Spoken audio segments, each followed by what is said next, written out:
بسم اللہ الرحمن الرحیم۔ السلام علیکم ورحمۃ اللہ۔ سرزمین ہند میں جہاں عرصہ دراز سے کفر و شرک کا دورہ تھا اور ظلم و جور کی فضا قائم تھی اور لوگ اخلاق و کردار کی پستی کا شکار تھے، اس خطے کے لوگوں کو نور ہدایت سے روشناس کروانے، ظلم و ستم سے نجات دلانے اور لوگوں کے عقائد و اعمال کی اصلاح کرنے والے بزرگان دین میں حضرت خواجہ معین الدین حسن چشتی اجمیری رحمۃ اللہ علیہ کا اسم گرامی بہت نمایاں ہے۔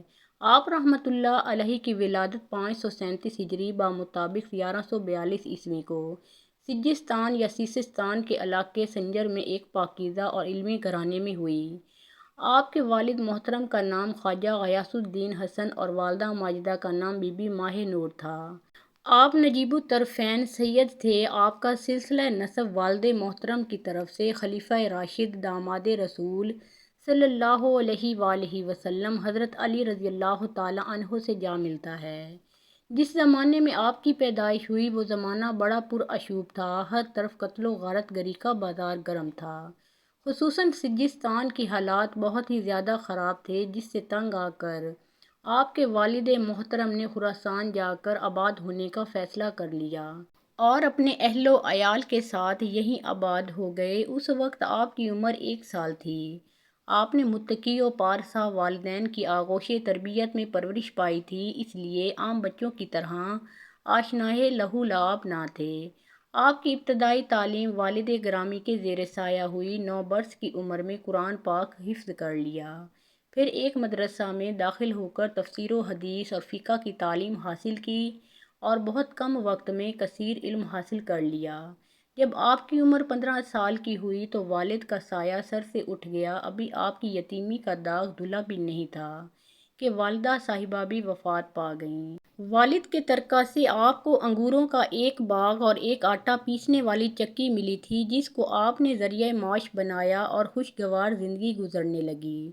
مگر اللہ تعالیٰ نے آپ کو اپنی مخلوق کے دلوں کی باغبانی کے لیے پیدا فرمایا تھا۔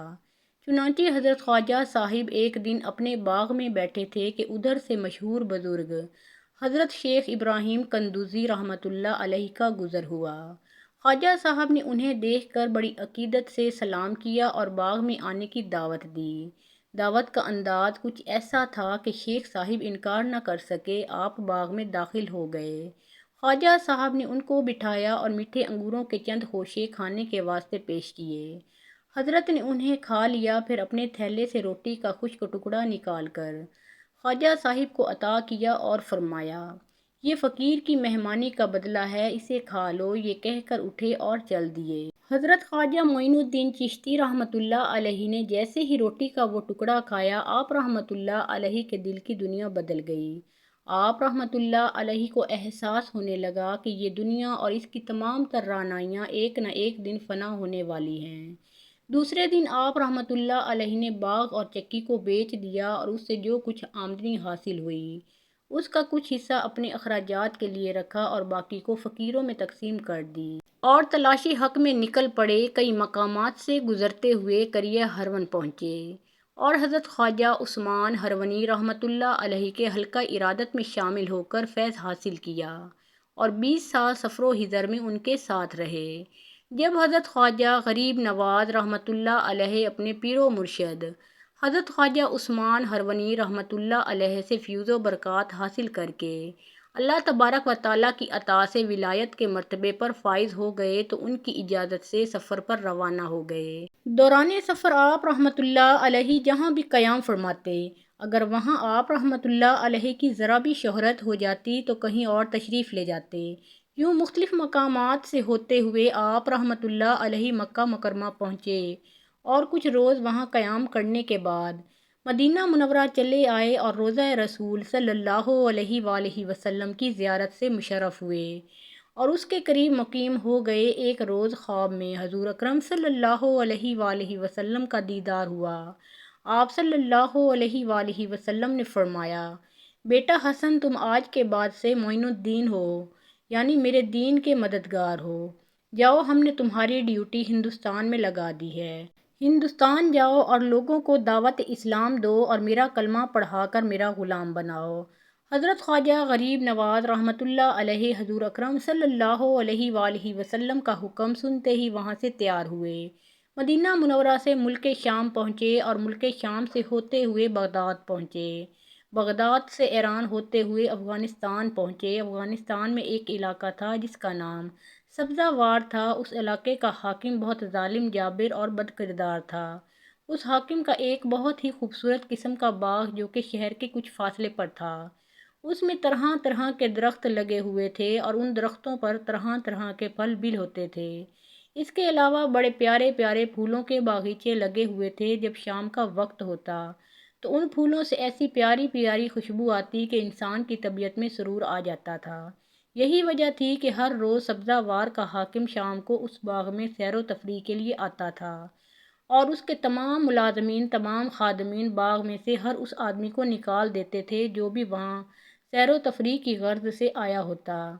جب حضرت خواجہ معین الدین چشتی رحمۃ اللہ علیہ اس علاقے یعنی سبزہ وار میں پہنچے تو آپ رحمۃ اللہ علیہ اپنے مرید خاص حضرت قطب الدین بختیار کاکی رحمۃ اللہ علیہ کو ساتھ لیے اس باغ میں پہنچے۔ اس باغ میں ایک بہترین قسم کا حوض بنا ہوا تھا۔ آپ اسی حوض کے پاس تشریف لے گئے، اسی حوض سے وضو کیا اور 2 رکعت نماز نفل ادا فرمائے۔ نفل پڑھنے کے بعد اسی حوض کے کنارے مصلی بچھا کر بیٹھ گئے اور قرآن مجید کی تلاوت کرنی شروع کر دی، اور ادھر شام کا وقت ہو گیا۔ حاکم سبزہ وار آنے والا تھا۔ تمام لوگ باغ سے جا رہے تھے کہ کہیں بادشاہ ہمیں دیکھ کر غصہ میں نہ آ جائے۔ چنانچہ ساری دنیا چلی گئی، لیکن حضرت خواجہ غریب نواز رحمۃ اللہ علیہ باغ سے تشریف نہ لے گئے، وہیں بیٹھے قرآن پاک کی تلاوت فرماتے رہے۔ دوسری طرف حاکم کے ملازمین بڑے پریشان ہو گئے کہ اب یہ بزرگ جا نہیں رہے، بادشاہ آ گیا تو کہیں ہماری نوکری کی چھٹی نہ ہو جائے۔ تمام ملازمین حضرت خواجہ غریب نواز رحمۃ اللہ علیہ کی خدمت میں پہنچے اور عرض کرنے لگے، حضور ہم لوگ بڑے غریب ہیں، فرمایا تم کہنا کیا چاہتے ہو؟ عرض کی حضور حاکم کا حکم ہے کہ جب میں باغ میں پہنچوں تو کوئی بھی شخص باغ میں نہیں ہونا چاہیے، ورنہ تمہاری چھٹی بھی ہو جائے گی اور تمہیں سزا بھی دی جائے گی۔ حضور اب اس کا ٹائم ہونے والا ہے، وہ آنے والا ہے، اگر آپ نہ گئے تو پھر ہمارے بچوں کا کیا بنے گا، ہماری نوکری کا کیا بنے گا اور ہمیں سزا کا کیا معاملہ ہوگا؟ حضور ہم غریبوں پر کرم فرمائیے اور باغ سے تشریف لے جائیے، آپ کی بڑی مہربانی ہوگی۔ حضرت خواجہ غریب نواز رحمۃ اللہ علیہ نے ارشاد فرمایا کہ بادشاہ کے ملازموں ڈرنے کی ضرورت نہیں، انشاءاللہ میں بھی یہاں سے نہیں جاؤں گا، تمہاری نوکری بھی نہیں چھوٹے گی، تمہیں سزا سے ڈرنے کی بھی کوئی ضرورت نہیں۔ لیکن ملازمین نے کہا کہ حضور ہمیں تو حاکم کے نام سے بھی خوف آتا ہے، کیونکہ وہ بڑا ظالم ہے، کسی کا لحاظ نہیں کرتا۔ فرمایا تم اپنے حاکم سے ڈرتے ہو، لیکن میں تمہارے حاکم سے نہیں ڈرتا، بلکہ میں تو اپنے معبود حقیقی اپنے حاکم رب العالمین سے ڈرتا ہوں، اس کے علاوہ مجھے کسی دنیا والے کا ڈر نہیں۔ اگر تم کو زیادہ ہی ڈر لگ رہا ہے تو اس سامنے والے درخت کے پاس بیٹھ جاؤ اور پھر دیکھو کہ تمہارے حاکم کا کیا حال ہوتا ہے۔ اتنے میں باغ کے ملازمین نے زور زور سے پکارنا شروع کر دیا کہ خبردار، ہوشیار، حاکم وقت تشریف لا رہے ہیں۔ تمام ملازمین، تمام خدام، تمام نوکر چاکر ہاتھ باندھ کر بڑے مؤدبانہ طریقے سے بادشاہ کے استقبال کے لیے صف بستہ کھڑے ہو گئے۔ حاکم وقت باغ میں پہنچا تو کیا دیکھا کہ ایک نورانی چہرے والا انسان حوض کے کنارے مصلی بچھائے قرآن پاک کی تلاوت میں مشغول ہے۔ بادشاہ نے جب یہ منظر دیکھا تو بڑے غصے میں آ گیا، تمام ملازمین کو اپنے پاس بلایا اور غصے میں لال پیلا ہو کر کہنے لگا کہ او کم بختوں، کیا تم نے میرا حکم نہیں سنا ہوا ہے کہ جب میں سیر کی غرض سے باغ میں آؤں تو کوئی بھی شخص باغ میں نہیں ہونا چاہیے؟ تمام ملازمین نے بیک زبان ہو کر ہاتھ باندھ کر کہا، جی حضور آپ کا حکم ہمیں معلوم ہے، تو پھر بادشاہ گرجا کہ یہ بندہ کیوں یہاں بیٹھا ہے؟ ملازمین خادمین کی ٹانگوں میں کپ کپی طاری ہو گئی۔ ملازمین دل ہی دل میں خواجہ صاحب کو کہنے لگے کہ بابا جی نے ہمیں مروا دیا، ہم جو کہتے تھے کہ بابا جی حاکم بڑا جابر ہے، بڑا ظالم ہے، لیکن حضرت خواجہ غریب نواز رحمۃ اللہ علیہ ملازمین کی حالت بے کسی دیکھ رہے تھے۔ بادشاہ کو غصے میں دیکھ کر حضرت خواجہ غریب نواز رحمۃ اللہ علیہ نے اپنا نورانی سر مبارک اوپر اٹھایا اور حاکم پر ایک نظر ڈالی اور اس کی کایا پلٹ دی۔ حاکم آپ رحمۃ اللہ علیہ کے جلال کی تاب نہ لا سکا اور بے ہوش ہو کر زمین پر گر پڑا۔ حاکم کے ملازمین، خادمین، نوکر چاکر بڑے پریشان ہوئے کہ ہمارے حاکم، ہمارے بادشاہ کو کیا ہو گیا۔ تھوڑی دیر تک حاکم بے ہوش پڑا رہا۔ تھوڑی دیر کے بعد خواجہ غریب نواز رحمۃ اللہ علیہ نے حاکم کے ایک ملازم کو فرمایا، کیوں بھائی، کیا یہی تمہارا جابر اور ظالم حکمران ہے جو کسی کو گنتی میں شمار نہیں کرتا تھا، جس کے خوف سے تمہارے سانس اکھڑے ہوئے تھے، جس کی دہشت سے تمہیں اپنی نوکری کا خطرہ ہو گیا تھا؟ دیکھو خادموں، اپنے آقا کو دیکھو، اپنے بادشاہ کو دیکھو، اور پھر میرے اللہ رب العزت کی شان کو دیکھو جس نے ہمیں یہ عزت، یہ شان عطا فرمائی۔ ملازمین نے عرض کی، حضور ہم آپ کی بزرگی کو مان گئے، واقعی آپ اللہ کے بہت مقبول و محبوب بندے ہیں۔ خواجہ صاحب اب مہربانی فرمائیے، ہمارے حاکم کو ہوش میں لائیے۔ خواجہ غریب نواز رحمۃ اللہ علیہ نے ایک ملازم کو حکم دیا، جاؤ حوض میں سے تھوڑا سا پانی لے آؤ۔ ملازم گیا، حوض میں سے پانی لے آیا۔ حضرت خواجہ غریب نواز رحمۃ اللہ علیہ نے اپنے ہاتھ میں پانی لے کر چھینٹا مارا۔ بس چھینٹا پانی کا مارنا ہی تھا کہ حاکم ہوش میں آ گیا۔ ہوش میں آتے ہی تمام غرور، تکبر ختم ہو گیا۔ فوراً عاجزی انکساری کے عالم میں خواجہ غریب نواز رحمۃ اللہ علیہ کے قدموں میں گر پڑا اور سچے دل سے مسلمان ہو گیا، اور حضرت خواجہ معین الدین چشتی رحمۃ اللہ علیہ کا غلام اور مرید بن گیا۔ اس کا مرید بننا ہی تھا کہ تمام سبزہ وار کے لوگوں نے حضرت خواجہ غریب نواز رحمۃ اللہ علیہ کے ہاتھوں پر سچے دل سے توبہ کی، اور تمام کے تمام بیعت ہو گئے، اور پورا شہر سبزہ وار خواجہ غریب نواز رحمۃ اللہ علیہ کا مرید ہو گیا۔ ذی الحج کا مہینہ تھا، 583 سن ہجری اور 1187 عیسوی تھی۔ مکہ مکرمہ کی سرزمین پر میدان محشر کا سا سماں تھا۔ چہارے دانگ عالم سے فرزندان توحید اپنے معبود حقیقی کے اس فرمان وَآتِمُوا الْحَجَّ وَالْعُمْرَةَ لِلَّہِ کی تعمیل کے لیے سر نیاز خم کیے سیل رواں کی طرح جوق در جوق جمع ہو گئے تھے۔ ایک ہی ترانہ جو ہر زبان پہ جاری تھا، ایک ہی آواز جس سے مکہ مکرمہ کی فضا گونج رہی تھی، وہ مقدس ترانہ یہ تھا، لبیک اللہم لبیک لا شریک لبیک، ان الحمد والنعمت لک والملک لا شریک لک۔ اللہ تبارک و تعالیٰ کے یہ وفا شار بندے دنیا و مافیہ سے بے نیاز ہر مناسک حج کی ادائیگی میں مصروف تھے، لیکن ایک خلش جو دلوں کو بے چین کر رہی تھی، وہ تھی روضہ رسول صلی اللہ علیہ وآلہ وسلم کی حاضری۔ آخر وہ لمحہ جاں فضا آ ہی گیا جب حجاج کرام فرائض حج سے فارغ ہو کر اپنا مال و متاع اونٹوں پر لاد کر دیوانہ وار عشق و مستی میں سرشار جانب مدینہ منورہ قافلہ در قافلہ کوچ کرنے لگے، اور اپنے غم خوار آقا کی بارگاہ میں عقیدت و محبت کے نذرانے پیش کرنے لگے۔ انہی میں ایک خوب روح، خوش قامت عاشق رسول تھے جن کی عمر تاریخ میں اس وقت 46 سال بتائی جا رہی ہے، اور حالت یہ تھی برہنہ سر، آنکھیں نم، اور کثرت سفر کی وجہ سے پاؤں میں چھالے ہیں، لیکن صورت بتا رہی تھی کہ یہ کوئی اللہ والے ہیں۔ اپنے محسن آقا صلی اللہ علیہ وآلہ وسلم کی بارگاہ میں ہر کوئی اپنا درد دل بیان کر رہا تھا، لیکن محبوب رب العالمین کا یہ عاشق ان سب سے بے نیاز ہو کر اپنے معبود حقیقی کی عبادت و ریاضت میں مشغول تھے کہ اچانک گنبد خضرا سے آواز آئی، اے معین الدین، تو میرے دین کا معین ہے، میں نے تجھے ہندوستان کی ولایت عطا کی، وہاں کفر و ظلمت پھیلی ہوئی ہے، تو اجمیر جا، تیرے وجود سے ظلمت کفر دور ہوگی اور اسلام رونق پذیر ہوگا۔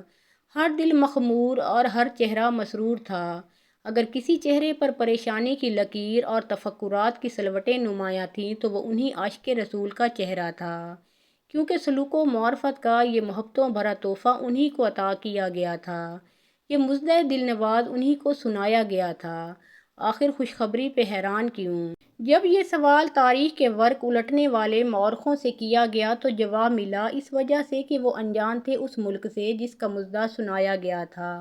انہیں معلوم نہ تھا کہ شہر اجمیر کہاں ہے، سمت سفر کیا ہوگی، مدینہ سے مسافت کتنی ہے، راستہ کے پیچ و خم کیا ہیں۔ ابھی وہ انہی فکروں میں گم تھے کہ گنبد خضرا کی ٹھنڈی ٹھنڈی ہواؤں نے ان پر غنودگی طاری کر دی۔ خواب میں امام الانبیاء نبی رحمت صلی اللہ علیہ وآلہ وسلم تشریف لائے، اپنے جمال جہاں آرا کے دیدار سے مشرف فرمایا، اور ایک نظر میں مشرق سے مغرب تک تمام عالم کو دکھا دیا۔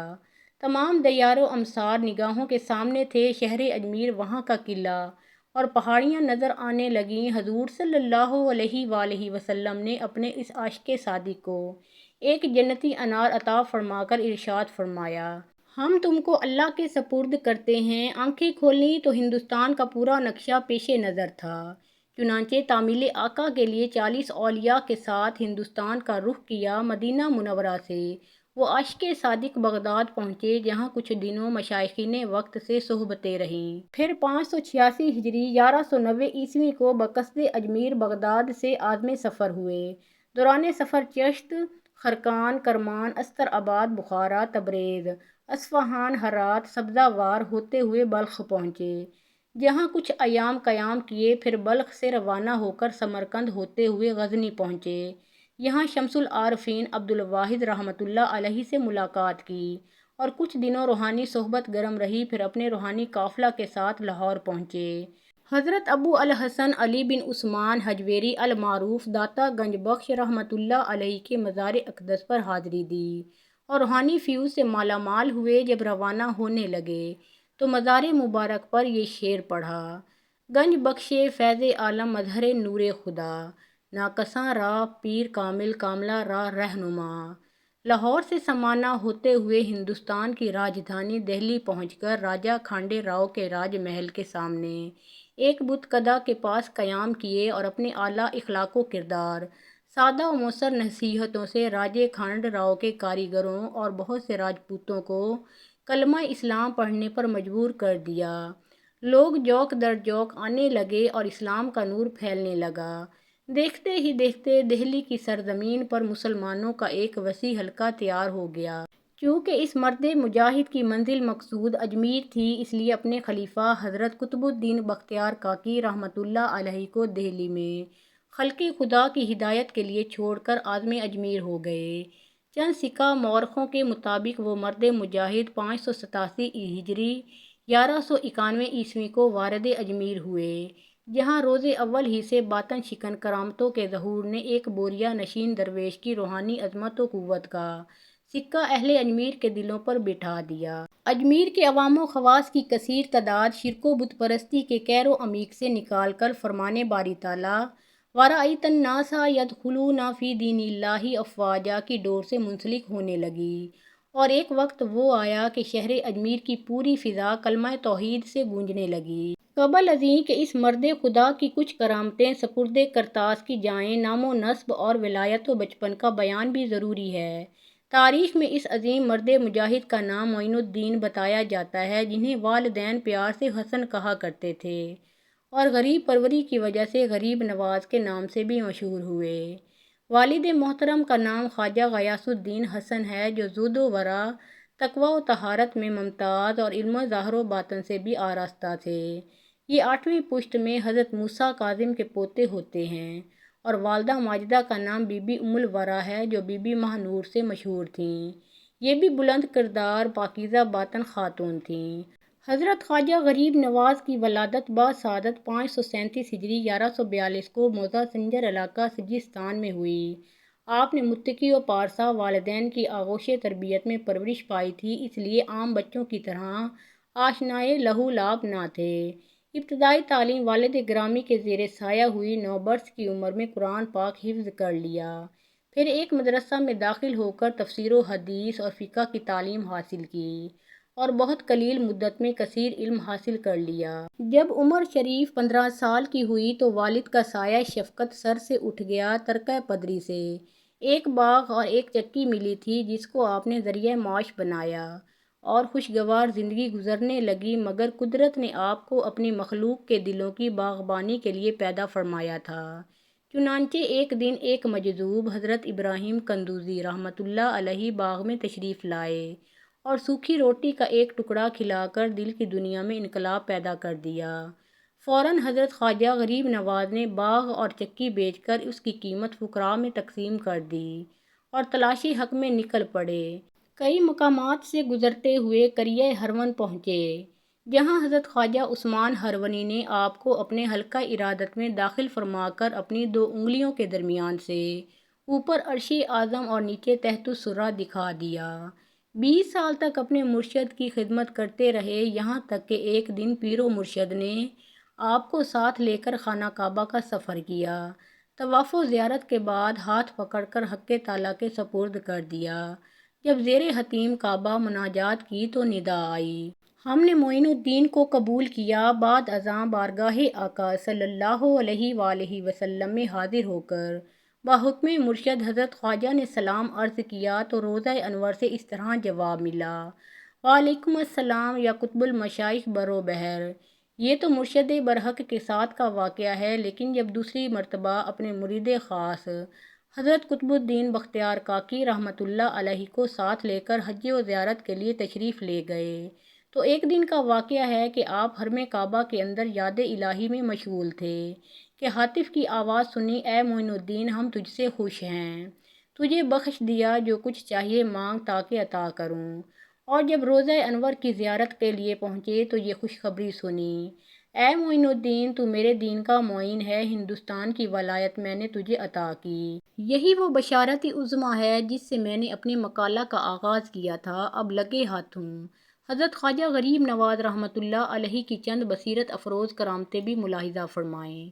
دوران قیام بغداد ایک دن خواجہ غریب نواز، شیخ وحد الدین، شیخ شہاب الدین سہروردی اور خواجہ قطب الدین بختیار کاکی کی ایک مجلس میں تھے۔ انبیاء علیہ السلام کا ذکر خیر ہو رہا تھا کہ سامنے سے ایک 12 سال کا لڑکا ہاتھ میں ایک پیالہ لیے جا رہا تھا۔